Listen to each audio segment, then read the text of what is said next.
I think we are good to go. So first things first, Benedict, how are you? I am good, thanks. It's a big question these days, isn't it? How are you? Right. But I am, I say today I'm a solid 7.5 out of 10. That's not too bad.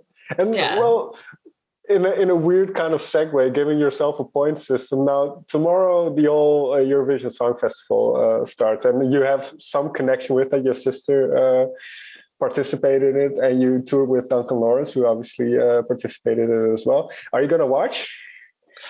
So, do you know what I'm going to do? So, literally today in the UK, they've announced that you're allowed to have, I think, 6 people in your house, and you're allowed to have little gatherings, people stay overnight and stuff. So, for the very first time in my life, I'm going to have a Eurovision party. Okay. I'm going to have a couple of friends over on Saturday night, and we're going to sit and watch the whole thing, which I've never done before because I obviously watched my sister doing it. Sure. But I was there, so I haven't actually watched the full televised show in full before. I've obviously seen the highlights and stuff. So it's going to be my first proper like enjoyment, like Eurovision experience, and I can't wait. And then afterwards, my sister's performing, doing her first gig back after like whatever a year, at a venue in London, but she's on at like midnight. So we're going to go afterwards and go watch her and have the full on, like, it's going to be like a whole evening of Eurovision. So I can't wait. That sounds like a great day. Can't wait. Well, one other question about this, because what I found funny, and I don't know how much interaction you had with Duncan, but what is your sense of the Dutch or kind of our country? Love it. So I came, yes, it was October and November 2019. But I came for a long stint. I've been to Amsterdam a few times before, but I think we went to maybe 13 or 14 different cities, and like across the Netherlands, and I loved it. It was beautiful, and Duncan and his whole crew were amazing. They were so welcoming, and it was honestly, and that was some of the last shows I played before the pandemic. Okay. So I've got really fun memories, and now a lot of really lovely people who are really lovely and supportive out there. So I'm actually coming back later in the year to play some shows there, which I can't wait for. Yeah, so once you can play again, that will be great to have you back. Can't wait. But now I want to talk about you. And before we talk about kind of the music you've been working on lately, I would like to jump back to the beginning a little bit. Now, I believe you started playing the piano around age 8. Yes. What first attracted you to kind of getting or having a certain creative expression? Oh, good question. So I actually didn't start sort of expressing myself creatively at first. It was all very rigid kind of classical piano playing and like scales and all that kind of stuff, which is amazing and so good, like bass training. But I first got into kind of film music. That was my first sort of love of creating. I didn't write lyrics. I didn't write poems until I was further into my teens. But I remember quite vividly when I was a kid, maybe like 10 or 11, like coming home and just finding chords on the piano and really like liking them, and then going onto our computer, and there was this program called Sibelius, which I think is still used now, and it's like you can have an entire orchestra and just create like film music. And so I used to write these like instrumental scores with no words, and then that slowly developed into songwriting. But it's sort of it came from film music really, which I still love now. Very quickly then, can you pick out one movie score that had a big effect on you? The Series of Unfortunate Events, Thomas Newman. Right. That film. So Thomas Newman has scored so many films, but that particular soundtrack, because I love the books anyway, and it came out just at the right point in my childhood that I just fell in love with it, and that music. Like if I'm ever feeling stressed or anything, I'll just put that music on, zone out, and it's amazing. Perfect bath music. What do you mean with it came at the right time? So I loved the books. So apparently that film didn't really go down very well with many people, but I loved it. It was like Meryl Streep, Jim Carrey, and they've made a new series of it, which I have watched bits of. But that film, I thought they were going to make loads of them, and it was just everything I imagined the books were going to be. And then the music was just beautiful. It was like all this kind of organic, like instrumental music, but then it had these really quirky, like the books is quirky. So the music had these like little quirky instruments and things you wouldn't normally hear, and it's just beautiful. There's a song called "The Letter That Never Came," which is like just one of my favorite pieces of music of all time. It's amazing. Okay. And you say you could, that's what kind of got you into that whole music landscape. But then what was the urge then to write your own songs? Was there something that happened? Was there something that you felt was missing when you made kind of movie scores? Yeah. So I'm the youngest of four. Obviously, my sister's a musician. My brothers both. I've got two brothers. They both sang and played instruments as well, and we do little family bands and all this stuff. And it was really fun. But then I did my first ever solo gig when I was, I think, 15 at our local acoustic club, the Half Moon Acoustic Club, which I still love. And I remember playing a set, and I was the headliner. It was so exciting. And I played a set, and then there was a review in the local paper the next day. And it says something like, this kid, Ben, shows promise, but he's got none of his own songs or something like that. Or he should go and write some of his own songs. And I was like, it was like my first like sort of negative review. And so I really took it to heart, and I was like, of course, actually, that makes sense. If you want to be a singer, you don't just sing other people's songs. You write your own stuff and get like creative in that way. So then I started writing and just didn't stop, really. I just fell in love with it. But yeah, it came from a bad review. Okay. And thank you, the Bishop Stortford Observer, for that one. And then I believe you performed, or you worked in a bar where you played piano for a while. I don't know how many years, but what was it like cutting your teeth in this way, to kind of know what it entails to perform for people and all of that stuff? It's really good training. So it was around the same time, actually. I think I started working there when I was maybe 15 or 16, and I do school Monday to Friday, and then on Friday night I'd hang around at school for a couple of hours, and then I'd go to this restaurant. It was next to my school, and I'd go and play for like 3-4 hours. And it felt like very adult and very cool, because I was like, oh my God, I'm getting paid to sing. But also it was proper good training, because someone would walk across and just say, I want that Frank Sinatra song, play it right now, and not realize I was this like 15-year-old kid who'd didn't necessarily know all the Frank Sinatra's like songbook. But it was great, because you kind of had to learn how to sort of jazz something up and make it seem like you know it, and be able to sing a whole set of 3 hours worth of music and stuff. And so I've like looked back on that job and that whole time really fondly, because it was kind of like, it was kind of like my music college. When did you start performing your own songs there? And if so, what was that slip like? One in. Yeah, exactly. Yeah. What was that like the first time you played one of your own songs for people? Really cool, actually. I'd have to do it in a certain style, obviously. I couldn't do it all out. It was very much like sort of background music and chilled.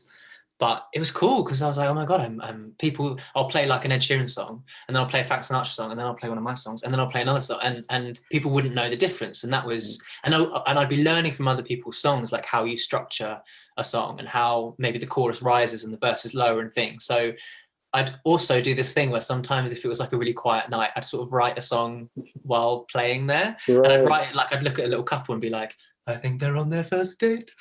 What's going on? Is it going well? And sort of like improvise a song. But and it became quite like a little game that I play if I was bored.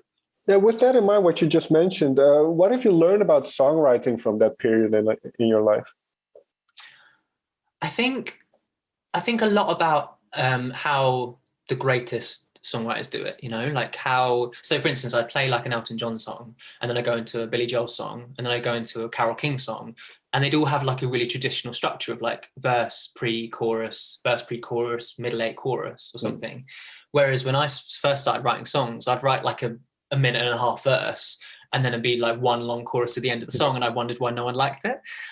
So it was a lot of kind of, it was similar to how I studied classical music in school, or how they teach you it in school, but like kind of doing it on the job. So no one really teaches contemporary music like that, or pop music like that. But to just go and play all these great songs, you kind of learn how it works, and then you kind of soak it in, even subconsciously as well. Right. Do you remember the first song that you wrote that you were proud of? I'm proud of. So I'm glad you put that in the end. I remember the first song I wrote. It was awful. Okay. The first song I wrote that I was proud of. Yeah. So, well, I guess one of the first songs I ever wrote did start from a poem, and it was when one of my friends had really pissed me off, and I wrote this song called "The Girl with the Coldest Eyes," and it was super dramatic and super over the top. But I put it up on MySpace at the time, and it got me my first manager. So that one, I wouldn't necessarily. I wouldn't say I'm proud of the song, but I'm proud of kind of putting myself out there and doing that. But then when I first got to London, one of my first ever writing sessions was with two guys, a guy called Ian James and a guy called Martin Shirley, and we wrote a song called Table Manners. I think when I was about 17 or 18, which is all about like leaving home and family and everything. And it's kind of stuck with me ever since. It's never come out, but I'd love it to come out on something at some point, maybe an album or something. But it was one of the first sort of proper co-writes I ever did, and I'm really proud of that one. Was that a big thing for you, moving to London and kind of pursuing that whole music dream? Yeah, because my sixth form was very like, you will go to university. And I think I was about one of 5 kids in a year of maybe 1,500 who decided not to. I just didn't find a course that I liked, and I didn't want to decide between doing composition or performance. I wanted to do both, and there was nowhere at the time that was kind of offering that. And so I just went, all my friends went off to all these cool places to go meet new friends and have a great time. And I was sort of living at home like, I should probably do something. So I'd already started working in that piano bar, and I just thought, why don't I just move to London and just start playing in some bars and stuff and see who will take me and continue writing songs and whatever. And so I did, and I think it's one of the best things I ever did, because it kind of threw me into the deep end. I was like 18 years old, living in London. Me and my friend were sharing a room. We had 2 beds in one room because it was all we could afford. But it was so much fun. And she was an actress, and she is an actress, and she would like go off during the day, do some rehearsals, and then I'd go out at night and like go and play in a piano bar, and we'd come back and tell each other stories. And it was a really fun time. It was really cool. Yeah, I was thinking how important in terms of kind of forming who you are was that time, because I can imagine being by yourself for the first time. It's quite confronting in a big city. I mean, I've had a similar thing. What did you discover about yourself in that period? A lot of independence, I think. I was already quite independent just from being the youngest in my family. So I think I already got away with quite like a lot more stuff than say my oldest brother did. But just being thrown into kind of living in a capital city and just figuring out how to get around, and you'll finish a gig at 1 a.m. and like, well, okay, I need to get home, but I need to get home safely, and I need to figure out how to like navigate these streets, and some weird person would come and talk to you and like try and make you get in their car or something. You're like, well, I'm good, thanks. Like, it's just, I think it makes you grow up quite quickly, but it's a lot of important life lessons that I don't think I'd have learned if I'd have stayed in my town. So yeah, I'm really grateful for that time, actually. Now, I suppose it also shows you what is necessary in a way, or what the road is towards kind of success within the music industry, because it is going to be financially difficult, especially early on. So were you aware of that, and were you kind of willing to go through that whole thing, and then still, I suppose, to some extent, that gauntlet to get to success? Yeah, I was thinking about this the other day, actually. I think you have to really love it to want to do it, because there is a lot of, as much as it's such a fun job, and I managed to get up and sing every day. That's so cool. But there's a lot of other stuff that comes alongside it, like the uncertainty, like the financial insecurity, all that kind of stuff. Especially when you're starting out. Like, I used to do 5-hour sets at the hotels, and I would do, I remember it was the time I was living with my friend, and I'd do Saturday, Sunday, Monday, Tuesday on a trot, 5 hours a night. And so your voice is knackered, you're knackered, your body's like, but also you're trying to take it all in. And then because you're living in the city, you're like, but I need to do stuff all the time. So I'd go off and do a writing session during the day, and then run off and do the gig in the evening. And it was proper grueling, but also the best kind of training. And I think it now makes me go, like, for instance, the Duncan tour that I did a few years ago, it was maybe 13 or 14 dates, quite close together. Mm-hmm. But I was only playing a half an hour set. So I loved it, because I'd go up and I'd just like sing my songs for half an hour and have the best time. Where someone else might be going, oh my God, half an hour, I've got to look after my voice. And I was like, I used to do 5 hours. So this is fine. Whereas if I'd not done that, I think I'd be more paranoid about my health and losing my voice and all that kind of stuff. So yeah. And then you mentioned the word health, and now you've spoken out about mental health as well. And I suppose that is a part that, I mean, it's being discussed more, I would say, in the last couple of years, but especially for musicians and the volatile world that you're in. How do you maintain your mental health? Yeah, I think especially music, but in lots of different walks of life, it's just so up and down. With creativity, and like especially over the past year, you know, we've seen the highs and lows. There'll be one moment which is incredible, and it kind of carries you for 6 months, whether it's a show or a you know, success or something like that. And then the next moment, it could all come tumbling down, like we saw in the pandemic. So I've come up with a sort of like routine that I really like. So especially during during coronavirus, like I've been trying to go to sleep at the same time, waking up at the same time, drinking loads of water, having some baths. I've been reading more. I've been using my phone less. I've been exercising every day or as much as I can. Just things that I know make me feel good. Because if I feel good, then whatever I sort of need to face, I can go in with kind of a clear head. Whereas, yeah, a few years ago, I was just anxious all the time. Okay. And it's because I never even heard of self-care. I never even heard of anxiety or mental health. I just thought that was my brain. I thought it was how it worked, how it was wired. So it's only through kind of listening to loads of podcasts and reading books and talking to people about it that I've learned what works for me. And it's different for everybody. But I now know if I've got a really intense week of stuff, I need to have one evening to myself. So that evening isn't, oh, I've got an evening off, right, I'm going to go out for dinner with my friend. It's no, I need to not see anyone and be on my own and just kind of like recenter, you know. No, I definitely get that. To have some time for yourself is very important, I think. Yeah. But so with that in mind, then, what role did music play in that process? Good question. I would say I didn't realize how important songwriting was until after I'd learned about therapy and after I'd done therapy.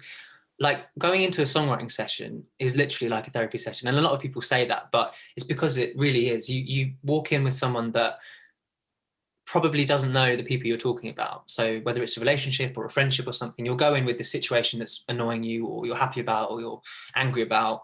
And you go and talk to these strangers about this thing and talk really deeply and like really like kind of lay your heart on the line.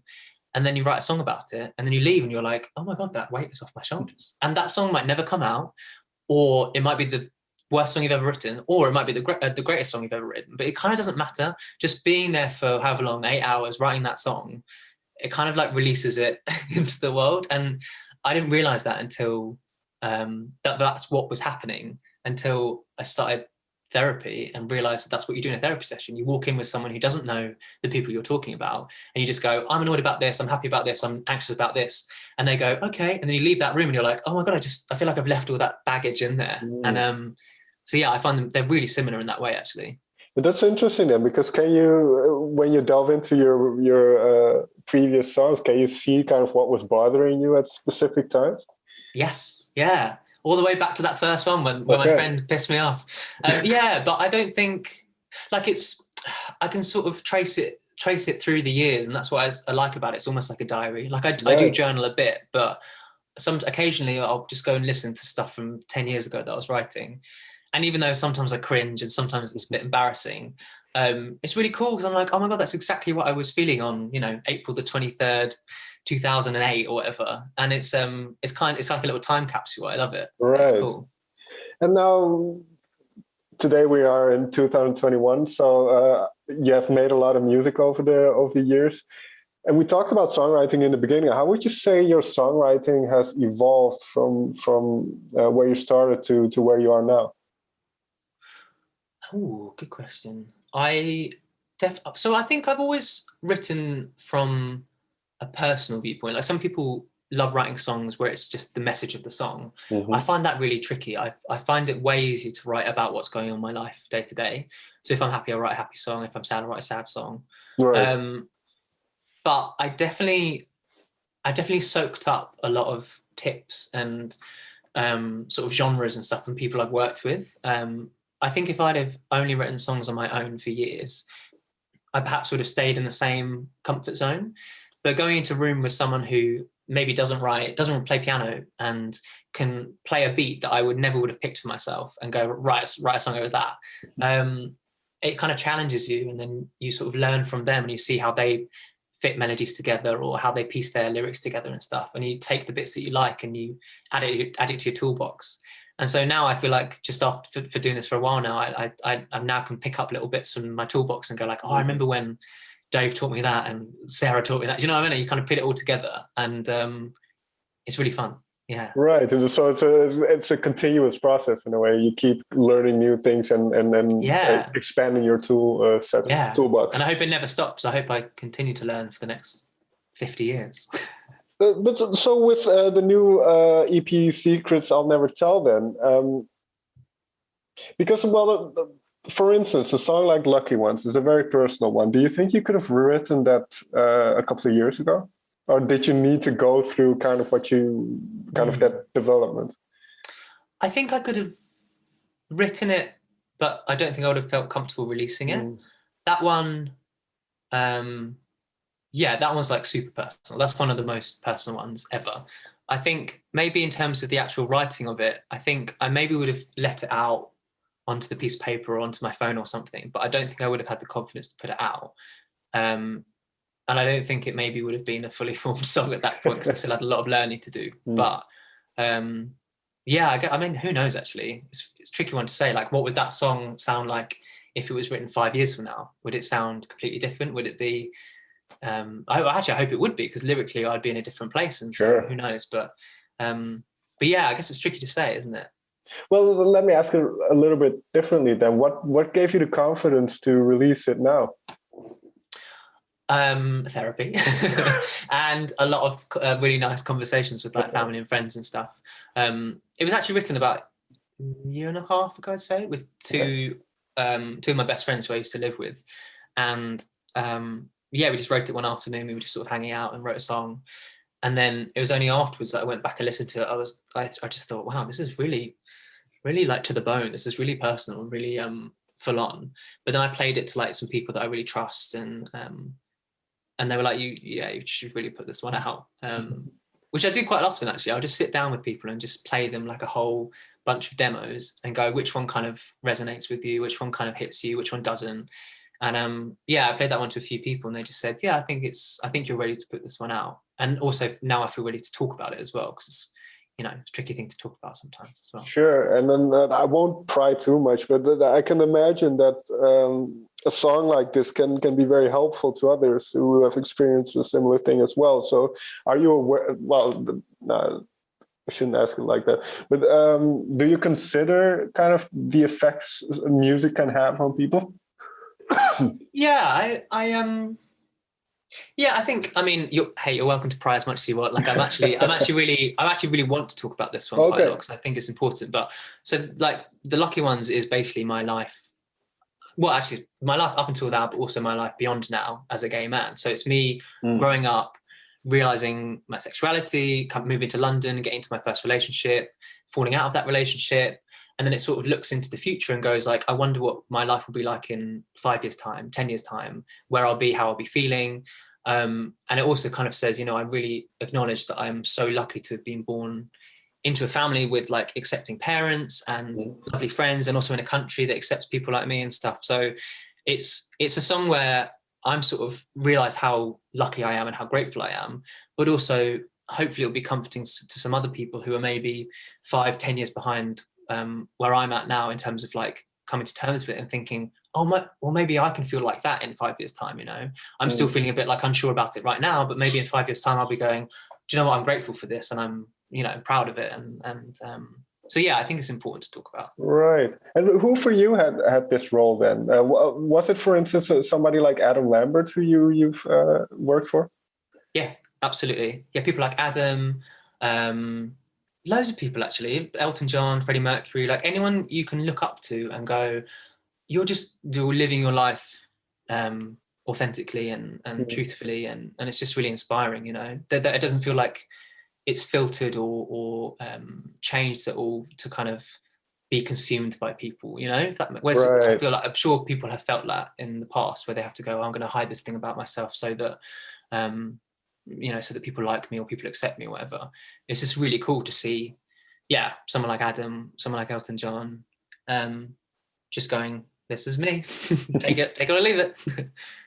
And obviously they're tremendous at what they do. So I assume that would inspire confidence as well. And like you said, the level of success that these people have had, that shows you kind of that it is possible in a way. Yeah, you're right. It's all about the talent. Like I played Elton John songs in the piano bars for years, and I did obviously know about his personal life to an extent, but I hadn't like read his autobiography. I hadn't seen the film. I didn't know everything. I was just like, these are amazing songs. And the people requesting the songs were probably requesting the songs because they thought were amazing songs. I don't think they were requesting the songs to be like, oh, it must be diverse tonight and request a queer artist, I think they were just like, I love your song. I love, I'm still standing, anything like that. It's, yeah. For me, it's his piano playing. I just love the way he he talks about it as they were Christian spirituals or something, or church kind of riddles. But the way he plays the piano, I think it's just beautiful. He's a beast. I really want to go see his tour. He's doing his like farewell tour. Oh, is he? Obviously it's been stopped because of the pandemic, but I think it relaunches end of this year or something, or next year. But I need to go see him live before he retires. How dare he? Hopefully you get the chance. Yeah, there's so many artists I still want to see, and half of them died and everything. So that's unfortunate. Well, getting back to Secrets I'll Never Tell, because the other song I wanted to talk about is All My Famous Friends, because again, it kind of touches upon mental health, but also the tricky world we're living in with modern technology. For you, as somebody who now is somewhat in the public eye, how do you navigate those waters? So the last year, we've obviously all lived on our devices way more. And at first it was amazing because we could chat with family. I've got family in Australia, and you can chat to them and keep in contact with them while you can't physically be with them. And that's such an amazing thing. We're so lucky we have that.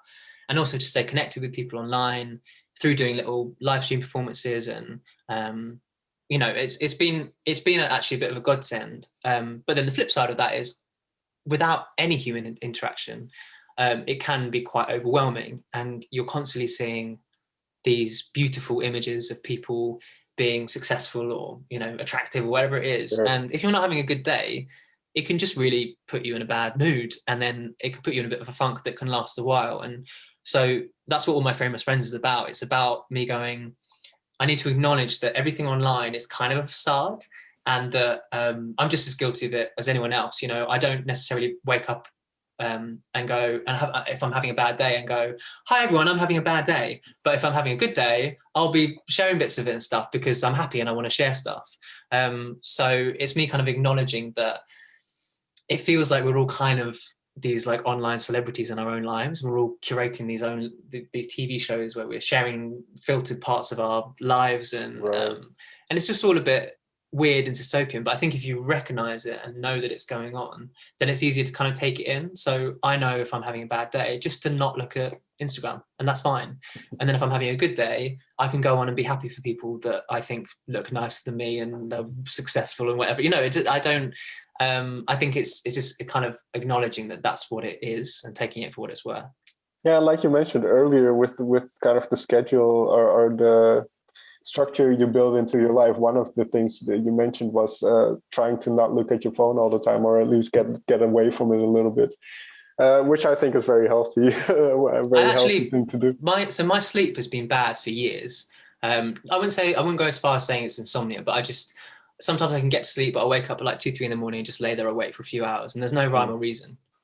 One of the biggest things I've changed during the pandemic is sleeping with my phone outside of the room. I'll charge it in the living room, and also I'll switch it off maybe like half hour, an hour before bed, and it's honestly changed my life. I've been sleeping through the night. I've been sleeping 8 hours a night, and it's amazing. Like, the power that your phone has is such an amazing device, and I'm so grateful we've had it to use over the last year, but it's also very dangerous. So I'm just trying to have a healthy relationship with it.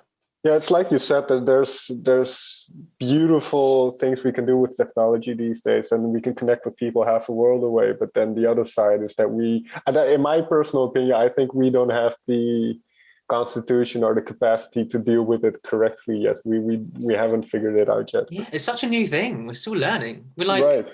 Yeah, we're like the guinea pigs for it. Yeah, exactly. And maybe in 10, 20 years, we'll have an overview of what went wrong or what went right. Yeah. The last song I wanted to talk about is Have a Good Life, I'll See You Never. Because I can imagine that a song like that is written in a certain mood or when you're in a certain mindset. So is that true for a lot of songs for you where something happens and that will compel you to write a song? So yeah, absolutely. Yeah, I find that the easiest way to write a song is when you take something that's happened and turn it into a lyric rather than trying to force it. I find it really hard to, like, for instance, I've got a writing session tomorrow and it's with a new person and I'm really excited, but I will go in and be like, I'm angry about this, and then just vent about it for an hour, and then we'll write a song about it. Whereas if I went in and one of us was like trying to force, what if we were writing about, these two people that think they're in love but they don't know, I find that really hard to get emotionally into. Right. So with Have a Good Life, what actually happened was I was on tour with Duncan. This was November 2019, and I played all these shows, just me and the piano, which I love doing, and it was so fun. But I went into the studio the next day, and I just went, I really want to write something upbeat and leery and like guitar-y and like loud and angry, because I've been doing so much like ballady piano stuff. And then the night before, one of the tour managers had left the tour to go work on another job, and as he was leaving in the car park, he was like, have a good life, man, as if to say sort of, we had a lovely time, but I'm never going to see you again, and that's fine. Right. And I was like, see you never. And I sort of parked it in my brain. I was like, wait a second, that it's like all the things you wouldn't say to someone. And then I was thinking about how you could turn that into a song where you sort of let out all the stuff you've like kept in for years, and then it came out like really quickly. I think we wrote it in about 2 or 3 hours. It was a fast one. And then in terms of a relationship that is ending, it's a very interesting approach in a way to see you never, bye bye, I'm gone. A clean break like that. Why is that? I don't know if that's what you prefer, but why is that compelling? It's actually ironic because I'm the opposite of that. Okay. I'm so bad at cutting. No, but it's like it's almost like I'm wishing that that's the person I am. That's sort of why the video that we made had two sides to it, because we could have made a video. My idea for it was like, I want to do this video where I'm making a video in the video. So that's why I got a little camcorder, and I'm like giving off that I'm so like over it and I'm so like, confident and arrogant and everything. But then it switches to me and I'm like breaking down in tears and I'm like wrecking shit and like it's really full on. But we could have just gone for the whole, I'm over it, whatever vibe. But that's just not truthful, because I think everything has every story has two sides, and I think I wanted to show that you're never really kind of fully over anything. And it was fun to kind of show both sides of that. Yeah, fair enough. Final question then. What do you hope, because you will release this EP and then hopefully you get to play later this year live again. How do you see, and I don't like this thing where do you see yourself in 5 or 10 years, but more of a sense of what road are you on, and what are you trying to accomplish in a way? Or do you have a sense for yourself of what success would be? Yeah, I'm the same as you actually. I'm not very good at answering the sort of what you want to tick off your list in 5 years' time kind of thing, because I used to be really goal orientated, and then I realized you're constantly just setting yourself up for failure. So I used to make these. Yeah, the future is too uncertain, so we can speculate what will happen, but you'll see when it happens in a way. That's how I approach it. Yeah, and that's one of the big lessons from the pandemic as well. It's like, imagine if you had all these massive goals. Well, lots of people did have these massive goals for last year, which just had to fall by the wayside because of what happened. And that was one of the kind of weird sort of silver linings, was that you had to just live day by day because there was no certainty. And there still isn't that much certainty. Right. Like I've got shows booked from sort of like July onwards, but it's not guaranteed they're going to go ahead. So I can get excited about it, but I'm not going to put all my sort of expectation into it, and then if it falls, then I'm just going to be like heartbroken. So yeah, I mean, in terms of in 5 years time, 10 years time, I'd love to just still be making songs, putting them out into the world, playing shows. But in terms of like how I define success, that's another thing that I think has shifted over the past few years. I think I've seen so many of those documentaries. Like I watched the Billie Eilish one a few weeks ago. Obviously the Demi Lovato one, the Whitney Houston one, the Amy Winehouse one. And it seems like success is, well, firstly, it's like a really fickle thing, but it's also quite a dangerous thing. Sure. And actually, I don't know if I want to be really successful. I think I'd love to just be able to make music with people that I love and work with people that I really respect and admire, and get to play the shows that I'd love to play. Like I'd obviously love to play huge shows. Like I'd love to go to the Royal Albert Hall and play a show there, or, you know, there's loads of places, but I also don't want to kind of give up my life for it, or compromise on my mental health or my happiness for it. So I'd love to just sort of continue being creative and enjoying it and loving it, because I'm really loving it at the moment, and I'm really grateful that I'm able to say that, and just continue doing it like this, hopefully. Yeah. That sounds very good. Benedict, it's been an absolute pleasure to talk to you. Thanks, man. Thank you so much for taking the time. All right. Pleasure.